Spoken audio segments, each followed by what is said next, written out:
सुबह के समय जब सूर्य चाहुओर प्रकाशित हो रहा है, उसी वक्त पानी से भरे हुए बादल वो गिरिराज बाबा के शिखर के ऊपर मंडराने लगे हैं। आज मेघश्याम श्रीनाथ जी का प्रागट्य होने जा रहा है। आज बादलों ने सोचा आज हमारे ही रंग को हमारे श्याम सुंदर धारण करके प्रकट होने वाले हैं, तो आज हम भी भगवान के ऊपर झरमर झरमर बरसात से, हमारे हर्षाश्रुओं से आज प्रभु का हम स्वागत करें। आज वायु भी चाहू और जोर जोर से बहने लगा है। सबके दरवाजों में जाकर, सबके खिड़कियों में जाकर मानो के कह रहा हो आज मेरे श्याम सुंदर का प्रागट्य होने जा रहा है। आज वायु के अंदर भी अभूतपूर्व उत्साह का सर्जन हुआ है। गैया भी जोर जोर से प्रभु के प्रागट्य के पूर्व गान करने लगी है। मोर भी आज गान करने लगा है। चाहुओर से ऋतु वो प्रसन्न होने लगी है। आज सुबह के वो प्रकाश के वातावरण के अंदर मेघश्याम वो बादलों के कारण पूरे वातावरण के अंदर आज एक रात्रि का माहौल वो प्रकट हो चुका है। पूरे वातावरण के अंदर जहाँ परिवर्तन आ रहा है, धीरे धीरे श्री वल्लभाचार्य जी महाप्रभु जी ने गिरिराज बाबा के ऊपर अपने प्रथम चरणारविंद रखे हैं, और जहाँ गिरिराज बाबा के ऊपर श्री महाप्रभु जी ने प्रथम चरणारविंद पधराए हैं, गिरिराज बाबा की शिला वो मक्खन जैसी कोमल हो चुकी है।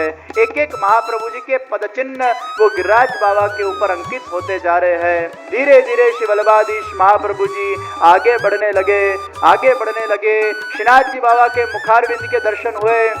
दूर से नैन का मिलन हुआ, और जहाँ श्रीनाथ जी बाबा ने श्री महाप्रभु जी के दर्शन हुए, उनसे रहा नहीं गया। उसी वक्त श्रीनाथ जी बाबा वो गिरी कंदरा में से बाहर पधारे और कूद कर बाहर निकले और दौड़कर श्री वल्लभाचार्य जी महाप्रभु जी के साथ अभूतपूर्व प्रथम मिलन हुआ है, आलिंगन हुआ है। श्रीनाथ जी और महाप्रभु जी के ये दिव्य प्रथम मिलन को देखकर आकाश में से पुष्प वृष्टि की वर्षा हो रही है। वो दिव्य चरणारविंदों को श्री गिरिराज बाबा ने अपने वक्षस्थल के ऊपर धारण कर लिया है। श्रीनाथ जी और महाप्रभु जी का ऐतिहासिक अलौकिक प्रथम मिलन हुआ है। ये मधुराधिपति कृष्ण भगवान के वो अद्भुत रसानुभव से श्री वल्लभाचार्य जी महाप्रभु जी के हृदय के अंदर भक्ति रस जागृत हुआ है, और महाप्रभु जी की रसना वो मधुराधिपति श्री कृष्ण का मधुराष्टकम से गान करने लगी है। अधरम मधुरम वदनम मधुरम नयनम मधुरम हसितम मधुरम हृदयम मधुरम गमनम मधुरम मधुराधिपते रखिलम मधुरम मधुराधिपते रखिलम मधुरम मधुराधिपते रखिलम मधुरम। मधुराष्टकम के माध्यम से श्रीनाथ जी बाबा की स्तुति की गई है। श्रीनाथ जी बाबा का भव्य प्रागट्य हुआ। श्री महाप्रभु जी ने उसी वक्त पर्ण कुटीर बनवाई। श्रीनाथ जी वहाँ विराजमान हुए। श्रावण सुद 13 के दिन श्रीनाथ जी बाबा का प्रागट्य हुआ। श्री महाप्रभु जी ने सभी व्रजवासियों के सामने देखकर कहा, अब ये श्रीनाथ जी की सेवा कौन करेगा। सब व्रजवासी विचलित हो गए। अरे प्रभु, गणपति हो, शंकर भगवान हो, हनुमान जी हो, ये तो एक जगह बैठे रहते हैं, उन पर कितना भी जल चढ़ाओ, सिंदूर चढ़ाओ, दूध चढ़ाओ, कुछ बोलते नहीं है। ये तो चलन फिलन वाले भगवान है, आटा फेरा करने वाले भगवान है। ये भगवान तो स्थिर नहीं है पर अस्थिर है, ये चल है अचल नहीं है, इनकी सेवा तो हम कैसे कर सकते हैं। श्री महाप्रभु जी को पता था इनकी सेवा करने वाला कब से प्रकट हो चुका है। दूर से एक वैष्णव को उंगली करके पास में बुलाया। वो वैष्णव पास में आए, महाप्रभु जी को दंडवत प्रणाम किए। श्री महाप्रभु जी ने कहा, तुम वही हो ना जो भिक्षा में भी कृष्ण को मांगते हो, जिसकी भूख कृष्ण है, जिसकी प्यास कृष्ण है। आओ रामदास, हम कृष्ण भगवान की सेवा तुम्हें साक्षात प्रदान करते हैं। ये वही रामदास है जिसका जन्म बुंदेलखंड की सीमा में हुआ।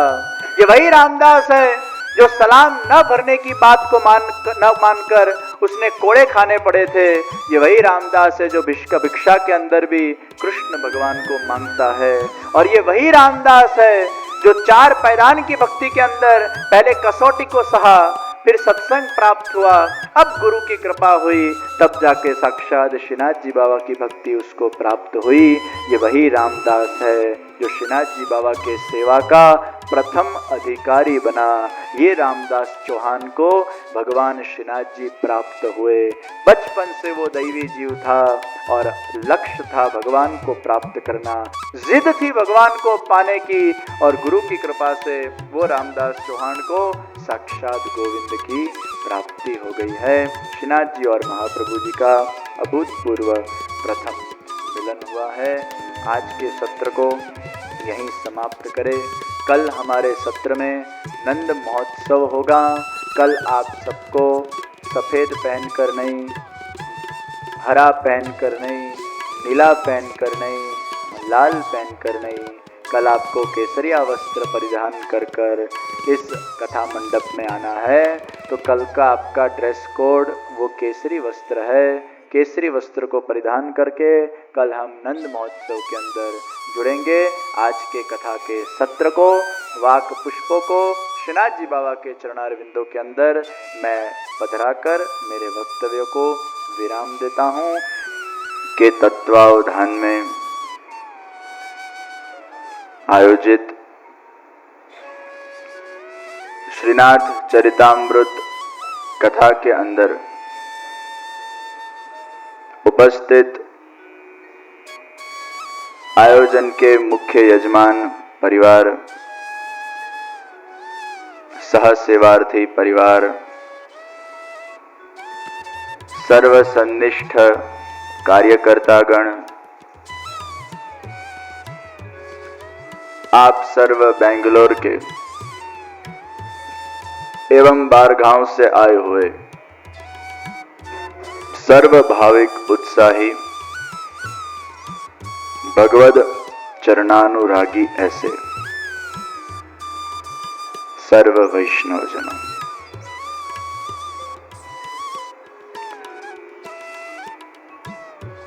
बहुत सुंदर आज के इस शुभ जन्मदिन के पर्व के ऊपर यहाँ के वैष्णव समाज के द्वारा अपने शुभ भावों को अभिव्यक्त किया गया। फुग्गे उग्गे सजाए गए। शशिकांत भाई केक लेके आए, घर से मेक करके। हालांकि मैं केक काटने का विरोधी हूँ, इसलिए केक को ऐसे ही सजाई रखी है।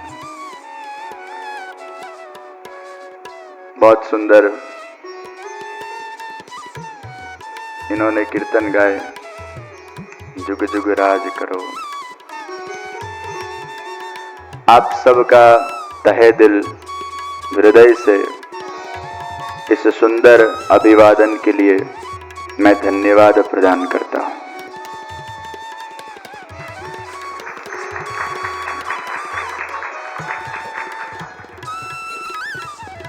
हालांकि इस साल मैंने ऐसा सुनिश्चय किया था कि मैं जन्मदिन नहीं मनाऊंगा, और नहीं ही मना रहा। ये तो कथा के बीच में आ गया तो मैं क्या करूं। और सच बोलूं, मुझे भी पता नहीं था। जब शशिकांत भाई मिलने आए, पहले 15 तारीख थी शायद, नहीं 16 तारीख थी, फिर 15 तारीख हुई, और उस वक्त मेरे ध्यान में नहीं था। ये तो आज एक कोइंसिडेंस हो गया। और मेरी भाषा में कहे तो everything is organised by God.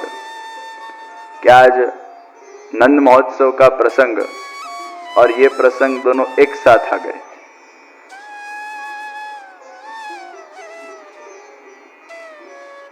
English calendar अनुसार आज जन्म दिवस है, मेरा तिथि अनुसार तो चला गया। कई बार लोगों को कंफ्यूजन बहुत हो जाता है। तिथि है कार्तक वद बीज, लेकिन इस वर्ष एक बहुत अच्छा एक संजोग खड़ा हुआ है। मैं आज ही चिंतन कर रहा था सुबह, कि 11 अंक से इस साल मेरा कुछ लेना देना है। मेरे जन्म तारीख का पूर्णांक वो 9, 8 और 1 9, और कार्तकवदी दूज, उसमें 2 ऐड करो तो 11 हो जाता है। इस वर्ष 29वां साल मुझे बैठा, 29, 9 और 2 11, तो 11 के साथ कुछ इस वर्ष एक संबंध है। और जगत गुरु वल्लभाचार्य जी महाप्रभु जी, उनकी जो तिथि है वो चैत्रवदी 11 है। महाप्रभु जी के जीवन के अंदर भी तिथि के हिसाब से अगर देखा जाए तो 11 अंक का विशेष महत्व है। और आज संजोग तो देखो, आज एकादशी है, वो भी 11 से।